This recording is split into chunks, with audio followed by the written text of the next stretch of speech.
So today's an important day for Transport for Wales because we're launching our first annual report, which is an opportunity for us to set out what we've done over the last 12 months, but it's also an opportunity for us to demonstrate transparency in the way we work as we move forward transforming transport for the people of Wales. So Transport for Wales is a not-for-profit, wholly owned organisation by Welsh Government, and we're delivering on the policies of Welsh Government, but ultimately it's to deliver for the people of Wales. So the launch of the annual report today shows that we are committed to the highest standards of accountability and governance. It reflects that we have spent 151 million in the financial year of 2018-19, and the vast majority of that was spent on rail services, which includes the actual services and also the commencement of transformation works.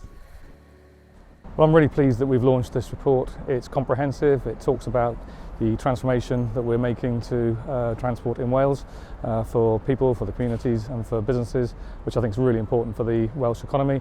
Trafnidiaeth Cymru yn cwmni diddorol iawn.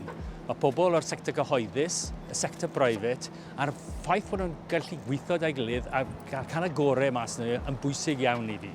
Mae adroddiad blynyddol Trafnidiaeth Cymru yn werth i'r allan. Mae'n rhoi lens newydd i chi weld y gwaith ni'n neud dros chi. Mae hwnnw'n bwysig.